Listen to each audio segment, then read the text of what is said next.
The sound of rain drummed against the stained glass windows of St. Augustine Cathedral, turning the funeral into a symphony of grief. Inside, hundreds of mourners sat in silence, their faces dimly lit by the soft glow of candles. Yet none of them mattered to Richard Hayes. Richard stood at the front, staring at the coffin that contained what he believed was the lifeless body of his wife, Amelia Hayes. Billionaire, CEO, and one of the most powerful men in the country, none of it mattered.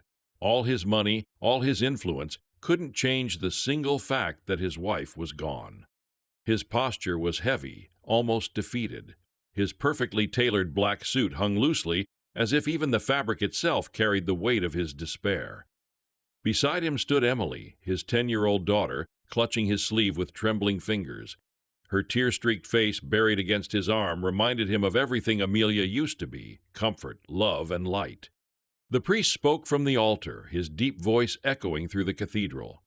Amelia Hayes was a woman of grace, a mother, a friend, a pillar of strength in her family's life. But Richard barely heard him. His mind was trapped in an endless loop of memories. Amelia laughing in the garden, Amelia dancing barefoot in the kitchen, Amelia whispering, "I love you," before bed. Then came the memory that haunted him most: the phone call, the news of the crash. The authorities saying her car veered off the road and exploded upon impact. They told him there was no way anyone could survive, and when he begged to see her, they stopped him, saying her remains were unrecognizable. He never got to say goodbye. He swallowed hard, his hands trembling as he rested them on the coffin. "I'm so sorry," he whispered, his voice breaking. Emily squeezed his arm tighter. "And then it happened. Your wife is alive." The voice was small, but it cut through the silence like a blade. Richard froze. He slowly turned toward the sound, his heart pounding. The mourners murmured, shifting in their seats, unsure if they had heard the same thing. Standing near the entrance of the cathedral was a boy, a black boy no older than 12. His clothes were worn, his sneakers muddy from the rain, but his eyes, sharp, steady, fearless, were fixed on Richard. In his hand he held a photograph. The boy took one step forward and repeated, louder this time, "Your wife is alive." Gasps filled the room. Richard stared at him, stunned. His first instinct was anger, some cruel prank by a child who didn't understand the weight of his words. But there was something in the boy's voice, something raw and certain. Richard's breath caught in his throat. The boy walked down the aisle, his sneakers squeaking against the marble floor, until he stood just a few feet away from Richard. He held out the photograph with trembling hands. Richard hesitated. His fingers trembled as he reached for it, terrified of hope but unable to resist it. When his eyes fell on the picture, the room seemed to tilt. It was Amelia. She was alive. The photo was dated just 2 weeks ago. Richard's knees nearly buckled. His heart raced so violently he could hear it pounding in his ears.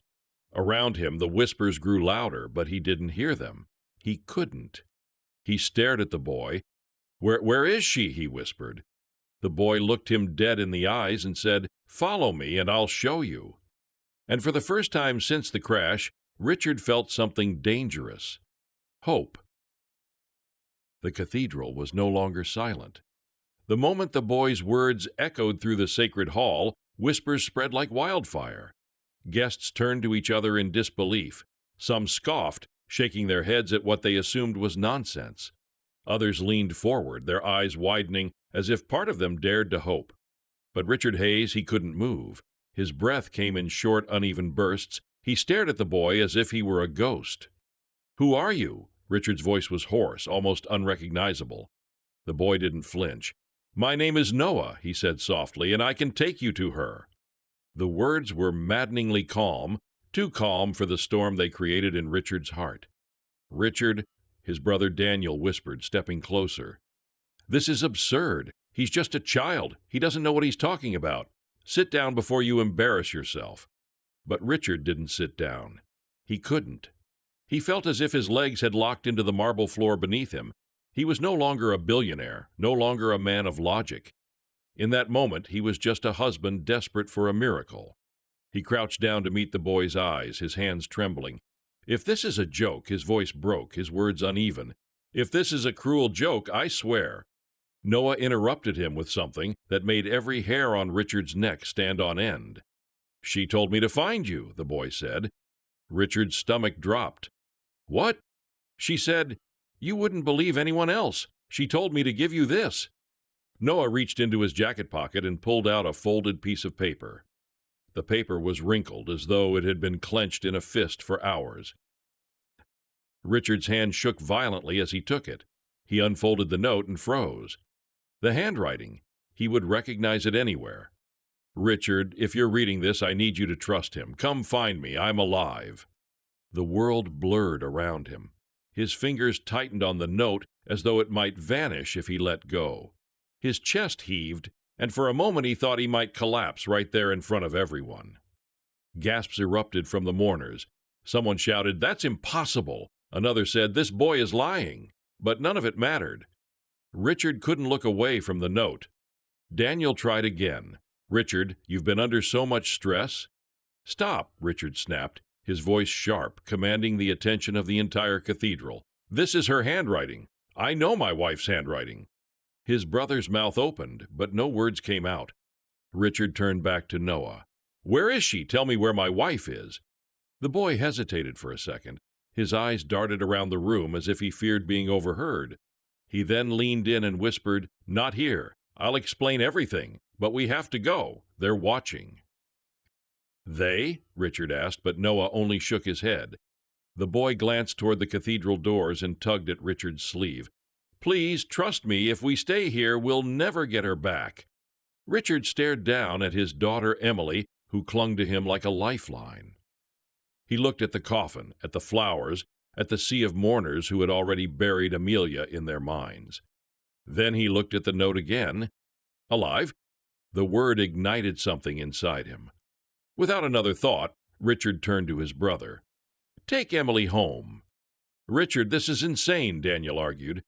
But Richard's decision was final. He looked back at Noah and nodded. "Take me to her." The boy smiled faintly, as if he had been waiting for those words. And together they walked out of the funeral, leaving behind a room full of gasps, whispers, and disbelief. For the first time in weeks, Richard didn't feel dead inside. He felt alive because she was.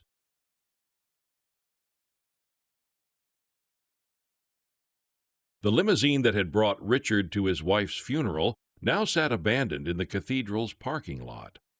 Instead, he followed Noah through the rain-soaked streets, the billionaire's polished shoes splashing in puddles while his mind raced faster than his feet. Each step away from the cathedral felt like walking into a storm he couldn't turn back from. "Where are we going?" Richard asked, his voice low but urgent. He gripped Noah's shoulder, trying to keep up with the boy's determined pace. "You'll see," Noah replied without looking back. "We can't stay in one place for long. If they find us, it's over." Richard's brow furrowed. "Who are they?" Noah didn't answer. He just kept walking, cutting down narrow alleyways that no billionaire in a $1,000 suit should ever have to see. The contrast between Richard's world of luxury and the crumbling brick walls around him was stark, but he didn't care. None of it mattered if Amelia was alive. He glanced down at the crumpled note in his hand. Her handwriting. He wasn't crazy. He wasn't hallucinating. She was alive, and this boy, this stranger, was his only link to her. "Listen," Richard said, his voice trembling as he struggled to contain both hope and fear.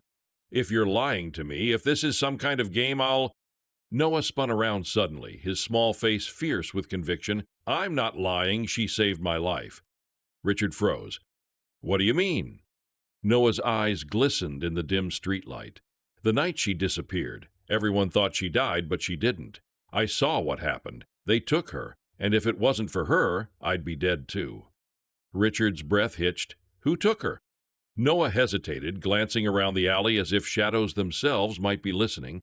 "I can't tell you here, not until we're safe." Richard's fists clenched. His logical mind screamed that this was insane, but the ache in his chest, the desperate need to believe, overpowered everything else. Finally, they stopped in front of an old warehouse at the edge of the city. Its broken windows stared down like the hollow eyes of a corpse. "This is it," Noah whispered. Richard stared at the building in disbelief. "You brought me here?" This place looks like it's been abandoned for 20 years. Noah smirked faintly. That's why it's safe. No one looks for the living in places built for the dead. The boy pushed open a rusted metal door and motioned for Richard to follow. Inside, the air was damp and smelled of rust and old wood. Noah led him down a flight of stairs into what seemed like an underground room. Concrete walls, a single flickering bulb hanging from the ceiling, and a table stacked with papers and photographs. Richard's heart stopped when he saw them. Photos of Amelia, not just one or two, dozens, different dates, different places. In every picture, she was alive. Richard's hands trembled as he reached for one. This is real. Noah nodded. She didn't die, but they want you to believe she did. She told me you'd never stop looking if you knew. Who are they? Richard demanded again, his voice cracking with desperation. Noah looked at him, his eyes hard. The people who work for you, he whispered, the ones you trust most. Richard's stomach twisted. His mind instantly went to Daniel, his brother, his company's board, his security team. Could it be true? Noah stepped closer. If you want to see her again, you have to be ready, because they'll do anything to keep her hidden. Richard stared at the boy, the photos, the note. The world he thought he knew was collapsing piece by piece. And in its place, a terrifying truth was emerging. Amelia wasn't dead. She was a prisoner. Richard's pulse thundered in his ears as he stared at the photographs scattered across the dusty table. Amelia wasn't a ghost, and this wasn't some cruel trick. Every image was proof. Her face, her eyes, the way she always tucked a strand of hair behind her ear when she was nervous. He picked up a photo dated just 3 days ago. She was in a small, dimly lit room, her wrists bound but her eyes defiant. Behind her stood 2 men, their faces blurred by distance. Richard's hands shook violently. Who did this to her? Noah's expression hardened. You know them. Richard's mind spun, running through names like a deck of cards. His security chief, his legal counsel, even Daniel, his own brother. But why? What possible reason would they have to fake Amelia's death? Noah moved closer, his voice low and urgent. She told me to warn you. They wanted control of your company. She found out something she wasn't supposed to. They staged the accident so you'd grieve and be too broken to fight back. Richard's chest tightened. The world around him felt like it was collapsing. He stumbled back, gripping the edge of the table to keep from falling.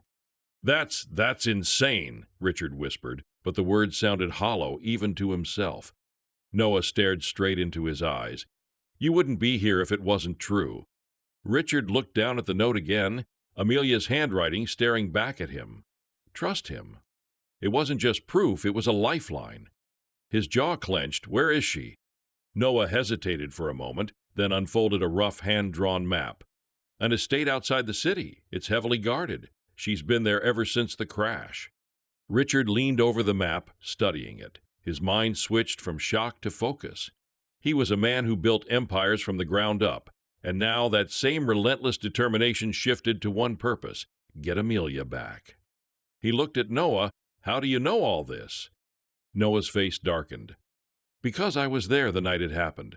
I saw her car pushed off the road. They didn't know I was watching. I followed them. I saw them take her, and I couldn't do anything but hide. She found me later, locked me in a safe room, and told me to run. She said one day I'd have to find you. Richard's breath caught. Amelia had risked everything to protect this boy. Noah's voice trembled, but his eyes burned with conviction. She saved my life, now we have to save hers. Richard's hands curled into fists. He looked at the photos one last time, committing her face to memory. Not the face of a dead woman, but a fighter.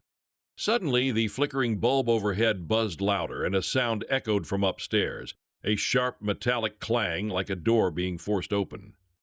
Noah's head snapped up. They found us. Richard's instincts kicked in. He grabbed Noah's arm. Is there another way out? The boy nodded and pointed to a hidden door at the far end of the basement. They sprinted toward it, their footsteps pounding against the concrete floor. Behind them, heavy boots thundered down the staircase. Richard shoved the door open, and they slipped into a narrow tunnel lit only by emergency lamps. Who are they? Richard panted as they ran. Noah didn't look back. The same people who want you to believe your wife is dead. And in that moment, Richard swore to himself that no matter what it took, no matter how dangerous it became, he was going to burn the world down to bring Amelia home. The tunnel walls closed in around Richard and Noah as they ran, their footsteps echoing like war drums. Richard's heart pounded, not just from fear, but from rage. His wife was alive. She had been stolen from him, and now whoever had taken her was hunting him too. Faster, Noah urged, glancing back. His small face was tight with panic. Richard's expensive shoes slipped on the damp concrete, but he pushed himself forward. He was a billionaire who had faced boardroom wars and political battles, but this was different. This was survival. Behind them, voices shouted in the distance. The sound of boots striking metal echoed through the tunnel. They weren't far. "How many are there?" Richard hissed. "At least 3, Noah panted, "but they're armed." Armed. The word struck Richard like a bullet. He wasn't built for this. He had bodyguards for a reason. Yet now he was running through an underground passage with nothing but desperation driving him forward. They reached a fork in the tunnel. Noah stopped and pressed his hand against the wall, searching for something. "Hurry!" Richard barked. "I'm trying," Noah snapped back, his voice trembling but determined. Finally, with a click, a hidden latch released and a narrow door swung open. "In here!" They slipped inside, closing it just as a flashlight beam swept across the tunnel outside. Richard held his breath. The footsteps came closer, then paused. Silence. Richard gripped Noah's shoulder. The boy placed a finger to his lips, urging him to stay quiet. The sound of footsteps resumed, but this time they grew fainter. Whoever was chasing them had gone the other way. Richard exhaled, his chest heaving. "What is this place?" "A safe house," Noah whispered. "She planned everything, just in case they found me." The room was small and bare, just a cot, a lantern, and an old filing cabinet. On the walls were maps, photos, and coded notes. Richard stared at them, stunned. Amelia had been preparing for this. One photo stood out, a picture of Amelia holding Emily. Written under it in bold letters was, "For them, I'll fight." Richard's throat tightened. He clenched his fists, every muscle in his body burning with fury and love. "I'm going to get her back," he growled. Noah nodded. "Then you need to see this." He opened the filing cabinet and pulled out a sealed envelope. Richard tore it open and found documents. Proof of embezzlement, illegal transfers, and signatures. His blood ran cold when he saw one name appear over and over. Daniel Hayes. His brother. The betrayal hit him like a punch to the gut. He stumbled back, gripping the edge of the cot for balance. Noah's voice was steady. "She found out. That's why they took her. If she came forward, Daniel would have lost everything. So he made the world believe she died." Richard's jaw tightened until it hurt, his own flesh and blood. Before he could respond, the floor above them creaked. A voice shouted, "Check the safe house!" Noah's eyes widened. "They're here!" Richard grabbed Noah's hand. "Is there another way out?" Noah pointed to a grate in the corner of the floor. Richard knelt, yanked it open, and stared into the black abyss below. "Where does it go?" he asked. "Outside the city," Noah said, "but it's dangerous." Richard didn't hesitate. "Dangerous is the only way we get her back." Without another word, they climbed down into the darkness, the sound of the approaching footsteps above them echoing like a countdown. For the first time, Richard understood this wasn't just about finding Amelia anymore. This was war. The grate slammed shut behind them, and Richard descended the ladder with Noah close behind. The tunnel was darker this time, narrower, and reeked of rust and earth. Only a faint emergency light glowed every few meters, painting their faces in harsh shadows. As they crawled through the confined space, Richard's mind burned with one name, Daniel, his brother. The man who had stood beside him at the funeral, whispering condolences, holding his daughter as if he cared. The betrayal cut deeper than any knife. "Why didn't you tell me sooner?" Richard growled, his voice echoing in the tunnel. Noah's voice was low, steady. "Because you wouldn't have believed me until you saw it yourself. Now you know." And Richard did know. Every memory of Daniel suddenly looked different. The subtle hesitation when they'd spoken about Amelia's crash, the way he'd pushed Richard to move on quickly, it all fit. The tunnel finally opened into a steel hatch. Noah pushed it open, and they emerged into the cold night air, the city skyline faint in the distance. "We're close," Noah said. "Close to what?" Richard asked. Noah pointed toward a massive estate, hidden behind high stone walls and iron gates, its windows glowing faintly in the darkness. "That's where they're keeping her." Richard's stomach tightened. That estate had once been a family property, one Daniel had acquired years ago. They crouched in the bushes, watching from a distance. Guards patrolled the grounds, armed and alert. Richard's jaw clenched. "I'm going in." Noah grabbed his sleeve. "You can't just walk through the front door. You'll get killed."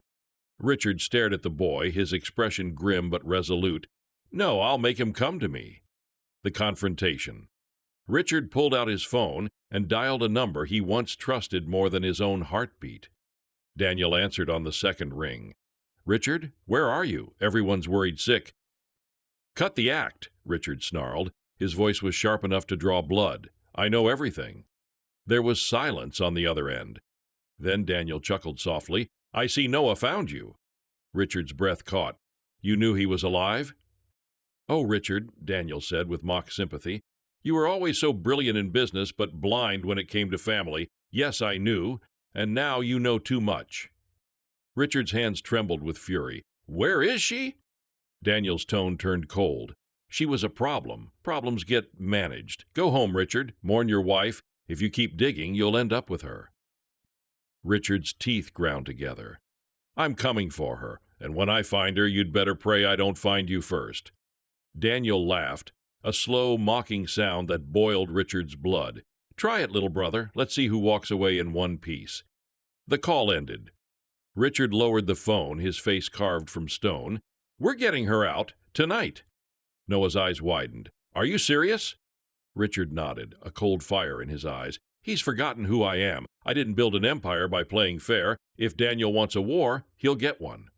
Noah hesitated, but then gave a determined nod. "Okay, but we'll need a plan." Richard looked back at the estate, his hands curling into fists. He had lost his wife once. He wasn't going to lose her again. This was no longer just a rescue. This was revenge. The night was silent, except for the hum of crickets and the distant rustle of wind through the trees. Richard crouched beside Noah at the perimeter of the estate, his eyes fixed on the guards patrolling the gates. The boy handed him a crude map, pointing to a side entrance. "That's the service door," Noah whispered. "No cameras. It's the only way in without being spotted." Richard studied it for a second and nodded. "Stay close to me. No matter what happens, don't let go." Noah gripped his sleeve tightly as they crawled through the grass, shadows stretching long under the pale moonlight.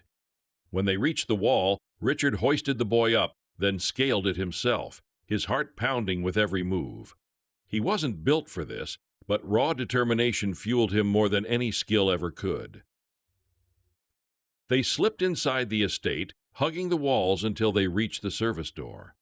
Noah pulled out a small metal tool and, with surprising precision, picked the lock. Richard stared at him. "Where'd you learn that?" Noah gave a faint grin. "Amelia taught me." Hearing her name on the boy's lips nearly broke him. Richard's chest tightened, but he pushed the ache down. This was no time for weakness. The door creaked open. Inside, the estate was dim and quiet, lit only by scattered security lights. They moved silently, ducking behind furniture and slipping through hallways until Noah stopped in front of a reinforced door in the basement. "She's in there," the boy whispered.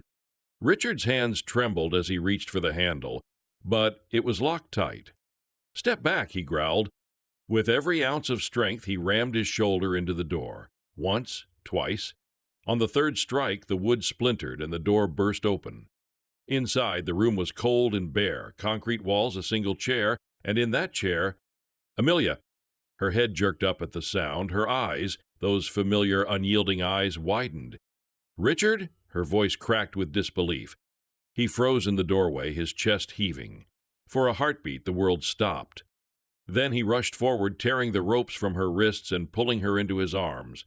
He held her like he'd never let go again, burying his face in her hair as tears burned his eyes. "I thought I lost you," Richard whispered. His voice was raw, broken. Amelia clung to him, trembling. I tried to get word to you. I knew you'd find me." Noah stood in the doorway, smiling softly. For the first time, Richard saw the faintest spark of hope in the boy's eyes, but the moment shattered when a slow clap echoed from behind them.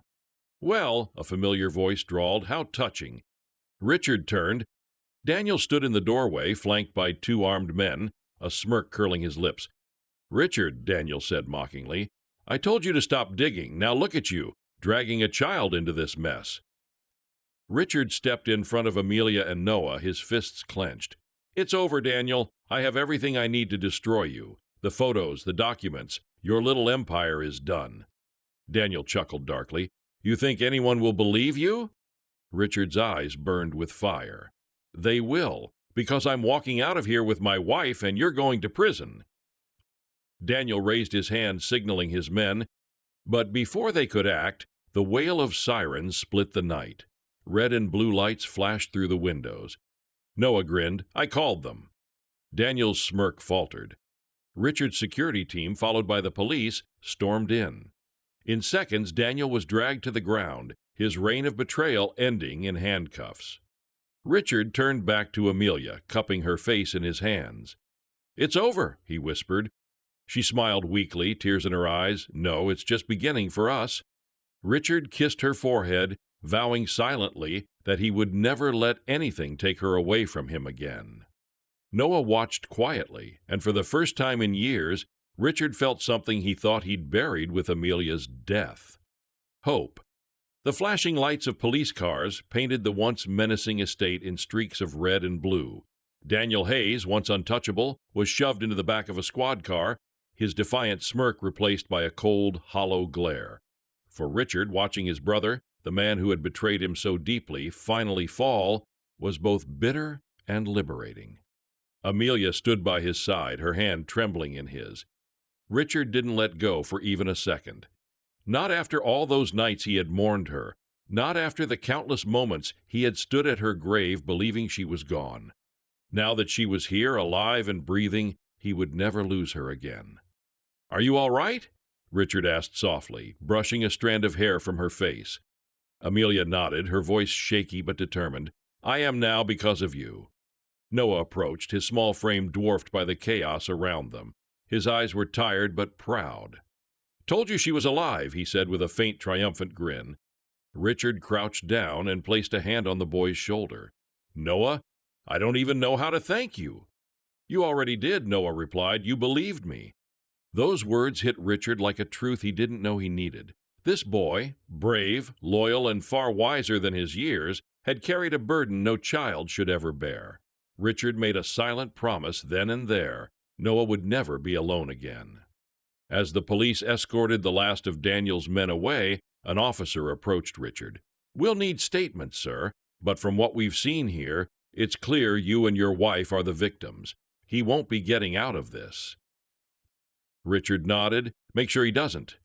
The officer tipped his cap and left, and for the first time since that dreadful funeral, the night felt still, quiet. Richard turned to Amelia, drawing her closer. "I thought I lost you," he whispered again, his voice breaking just slightly. Amelia rested her head on his chest. "You never lost me. I held on because I knew you'd never stop looking."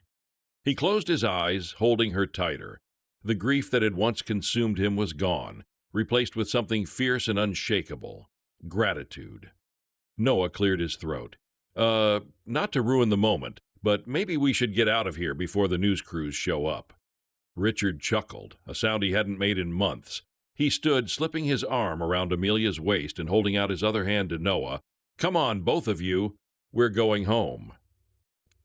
The boy hesitated for a moment, then smiled and took Richard's hand. As they walked out of the gates, the first rays of dawn began to cut through the darkness, bathing the world in gold. It was as if the universe itself was erasing the nightmare of the past weeks. Richard glanced back one last time at the estate where his wife had been held, where his brother's empire had crumbled. It no longer felt like a place of fear, it was a graveyard for betrayal, and he was done burying his heart there. He looked ahead, at Amelia, at Noah, and at the life waiting for them. This was his second chance. And Richard Hayes was a man who never wasted second chances. If this story touched your heart, make sure to like the video and subscribe to the channel so you never miss future heartfelt stories. Also, comment down which city or county you are watching from. I read everyone and I reply to all. Take care till next video.